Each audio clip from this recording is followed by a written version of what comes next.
Welcome to Marketing and Mindset for Wellness Coaches, the podcast for health coaches and wellness entrepreneurs just like you who are building a business, making the world a healthier place, and designing a first-class life. I'm your host, Kim Foster, MD and certified business coach, and I'm on a mission to help you up-level your strategy and raise your mindset so you can truly thrive and grow your business. Let's get started. Hello, and welcome to another episode of Marketing and Mindset for Wellness Coaches. It's Kim here, and I cannot wait to dive into today's topic because this issue has the potential to make a huge difference for you, not only in your business, but also in your life. So this came up because one of my clients and I were talking about boundaries the other day, and it gave me an idea to record a podcast for you about this particular issue because it's tough. Saying no is tough, but you have to learn to say no if you're going to have any kind of a chance of achieving your goals. If there's one thing that I have seen for sure, it's that a lot of women have got a lot of things on their plate, and it leaves precious little time for your own projects and your own pursuits. This is not okay. It's time to stop trying to please others and instead to make your priorities come first. But what that is going to require is saying no to people, and that is not easy for many of us. So I'm here to help you.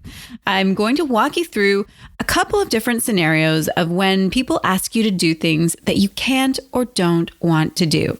It's how to say no with grace and hold your boundaries and speak your truth. And what that means is that you are saying yes to you. Now, I want you to stay tuned all the way to the end because not only am I going to be giving you some really effective scripts for saying no and for holding your boundaries, I also have a really exciting free challenge that I'm running very soon to help you build an important element of your business that you might be feeling kind of stuck on. So if you're listening in real time, you'll definitely want to learn more about that. So I'll give you details at the end of this episode. But first, let's talk about how to say no.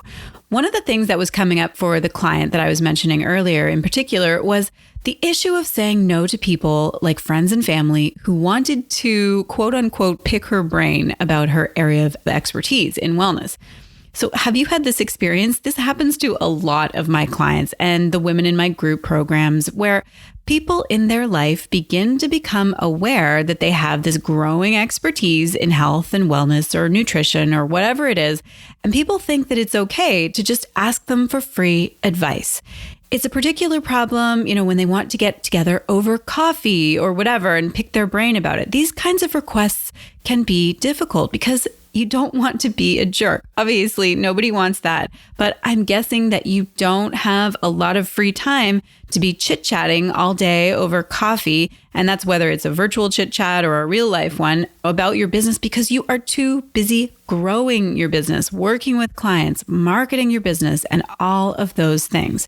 So how do you handle these kinds of requests without being a jerk?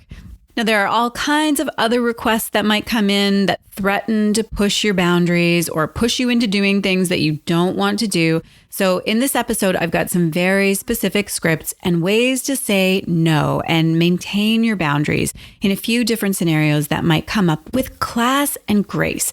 If you have a hard time setting boundaries or just saying no, or maybe if you tried to set a boundary, but you felt like it really just wasn't respected or honored, then you're going to want to stay tuned because for starters, I know and I want you to know that this is something that so many of us struggle with, but I've got some very specific ways to handle this. And I know it can feel really uncomfortable to say no, but when you let things slide and you don't say no when you really need to, it's going to fester and you might feel guilty or resentful. Plus, if you're getting a lot of requests like this, then they're going to consume a lot of your time and your mental and emotional bandwidth. So it's really important that we get this sorted out. So the first scenario that I want to talk about is that vague request for a meeting. It's the person who says, I'd love to get together or something like that. And you know you don't have time for it, or you quite simply don't want to. Then what do you say? If you're starting to get bombarded with tons of requests for people to meet for coffee and pick your brain and you just don't want to do it, then this is a script that you can use. It's pretty simple, but it's really effective. All you do is say something like, I would love to see you, but I have a lot going on right now. Can you clarify the intention of the meeting? So by asking for clarification, it will either make the meeting more focused and save you time, but more importantly, you'll find out if it's actually a meeting or a get-together that needs to be a meeting, or if it's something that can be handled in an email. Or if you aren't actually the best person to handle their issue once it's been clarified, then you can let them know about that. And that will save you time by simply not taking that meeting at all. You can do this in a really caring way, but you are sharing your clear no. A variation on this is if somebody just says, let's get together for coffee. I'd love to learn more about what you do. You can just say something like, my work schedule is full, so coffee is not something that I can do these days. Are you interested in becoming a client, or do you just have a quick question? Now, this way, by giving them a couple of options, you're making them get very clear about what they actually want from you. Because if someone is interested in picking your brain because they are thinking of hiring you or working with you, then that's actually something you may want to handle differently if you have the capacity right now, that is. But if they have zero interest in that, then you are letting them know that if they have a question, it's going to need to be quick. Okay, so let's move on to script number 2. Now, this is something that I learned from Marie Forleo many years ago in B School, and she said to blame it on your mama. So let me explain. If it's clear that the person who is reaching out to you has no interest in becoming a client, they just want to quote unquote network, which is pretty clear that it means that they want to pick your brain and get some free advice.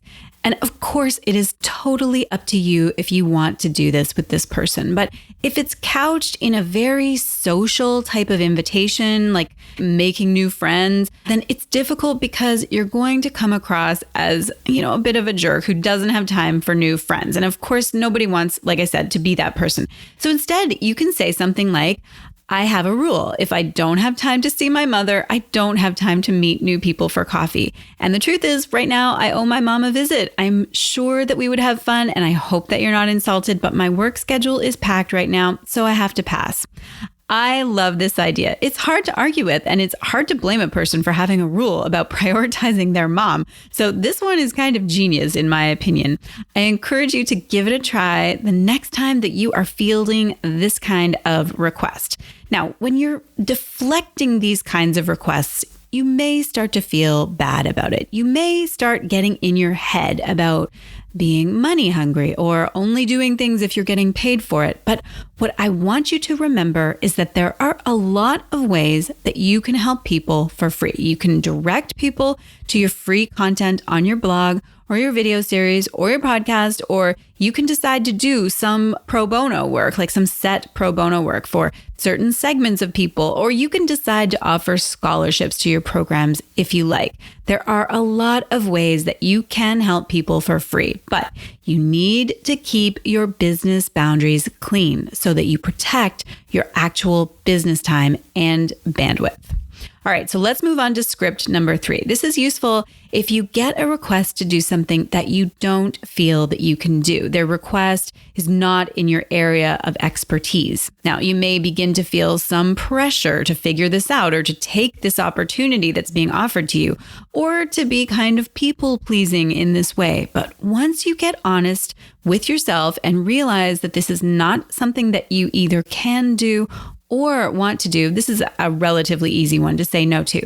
You can say something like, this is a great idea, but I have to pass because I am not equipped to do this. My skills aren't a good fit for what you want on this project.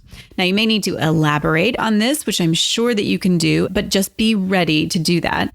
You could also say something like, this is a great idea, but I have to pass because the project falls outside my expertise. What you need is a person who does X. Here are a few referrals to get you started, and then you can go on and elaborate on that. Okay, that brings me to script number 4, and this is about collaboration requests. What do you do about this? Sometimes collaboration and joint ventures can be great, but other times they're just a distraction and they don't really move the needle. They're going to pull you away from your own plans and your own project and maybe end up being kind of more beneficial for the other person than for you. So if this is a collaboration request that you don't want to take because you need to focus on your own projects and it just doesn't fit into your schedule or align with your goals, then you can say something like this. Thanks for thinking of me for your project. It sounds great and I will definitely be cheering you on, but I won't be able to participate. At the moment, I'm focused on my own projects and I'm not doing any collaborations unless I seek them out directly. I wish you a ton of success with this venture and big congratulations. Or you could say something a lot more simple, just along the lines of, thanks for thinking of me for this project, but I'm not able to accept given my other commitments. Or even more simply, thank you for thinking of me, but I'm going to pass on this. Basically, what you are doing here is sharing your truth. It's thank you for now, or thank you, and it's a no for me. Now, what if your schedule is full and that is why you don't want to do it? Instead of saying, I don't have time or I'm too busy, you can actually show how much you care about your work and their results by saying that you wouldn't be able to give it sufficient attention to do a good job. So something like, I have to pass because my schedule is completely full right now and I wouldn't be able to give your project the attention it deserves. Okay, I hope those scripts and tips give you a bunch of ideas for that particular scenario of collaboration requests that you just do not want to say yes to. So let's move on to the final scenario that I want to talk about, which is script number 5 for saying no, which is when you've got an existing client relationship, but the client asks you to do something that is outside of your original agreement. This is when scope creep starts to happen, and all of a sudden you find yourself doing all kinds of things that are really not in the package, and you're giving more than what they paid for, which is definitely going to lead to a lot of resentment on your part, not to mention lost time. So you can try saying something like, I'm excited that you are so happy with the work we're doing together. Our current arrangement is for, and then you fill in the blank with whatever your arrangement is, for a rate of, and then you specify your agreed upon rate. Based on what you're saying, you would like to add, and then fill in whatever their new request is. I can do that for, and then just state the new cost. If that's outside your budget, we can just stick to the original terms. Okay, so basically, if what they're asking is for more than what they've paid for and would really require them to upgrade to move forward, then you just need to clearly outline that. When you bring up the original agreement, you're reminding them that anything outside of the scope of that agreement is going to cost extra. Just make sure that you're being very clear about what you need from them to make it happen so that they can make an informed choice either way. So the bottom line here is that I know you don't want to seem overly salesy, but it's so important for you to know that your experience, your expertise, and your time are really valuable. You deserve to earn a living. There is absolutely nothing wrong with that. And at the end of the day, if you want people to value your time, you have to put a value on it. It's important to have a classy way of redirecting people to their upgrading options. Or if this person isn't a client at all yet, going back to the examples of people trying to pick your brain for free, it's important to direct them to your program or your services without drama and without apology. Giving out free advice all day long is not going to help you grow your business. So be very wary of falling into this trap. I have a lot of clients who, at the beginning of their journey of building their health and wellness coaching businesses, they constantly have people, friends and family and coworkers trying to pick their brain and get a bunch of free advice. But would you walk into Whole Foods and just start grabbing food off the shelves and walk out without paying? No, of course not. Nobody would do that. But for some reason, people have no problem walking into your brain and taking whatever they like and walking out without paying. So if you don't want that to happen, then you need to make it clear and express your boundaries, say no to those free requests, and then get on with building your actual business.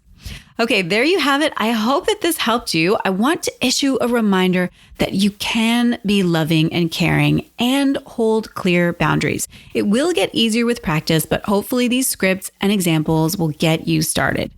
It's also important to realize that saying no is not a bad thing and it is not selfish. It's actually the greatest gift that you can offer people to give them your truth. And you want relationships built on that principle, right?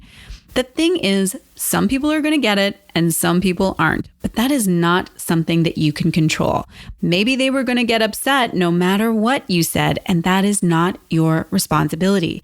Your responsibility is to stay true to you because this is your life and it's your business. Be willing to be honest with yourself and with others because you get to create your life in whatever way feels good for you. And remember that every time you set a healthy boundary, every time you say no to one thing, you're actually saying yes to something else. Specifically, saying yes to yourself and honoring the things that are the most important for you. I hope the next time you get those requests and you get a knot in your stomach that you take a breath and come back and use these scripts that I've given you, and you'll know just what to say to hold true to your boundaries and say no with grace and strength, and then get on with doing your good work in the world. Now, I would love to hear from you. Do you have a go-to way to answer people who want to pick your brain and take you out for coffee or other sort of requests and things that you just need and want to say no to?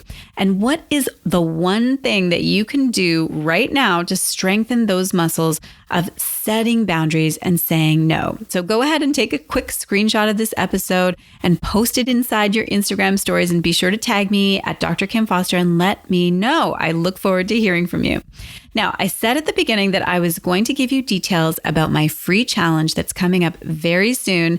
And if you are building your coaching business and one of the things that you're working on is creating a signature program, but you're feeling kind of stuck with that project, or you're overwhelmed with it, or you're struggling to get it all done on your own, then you are definitely going to want to join my free challenge called Build Your Signature Program Bootcamp.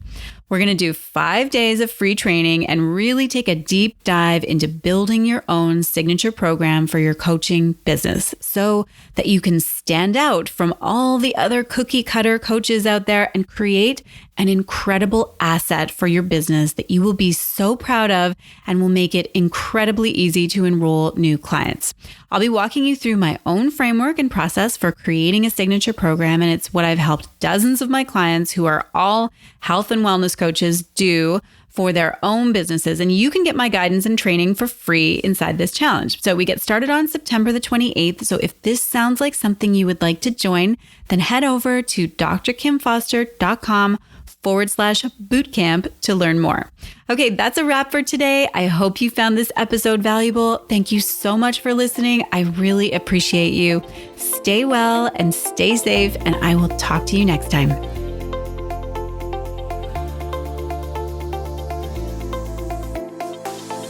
Thanks so much for listening. If you are ready to build a coaching business that gives you freedom and flexibility and allows you to make a meaningful impact in the world, but you're not really sure how to get started or what you need to do to attract the perfect clients and grow your income, then let me be your coach.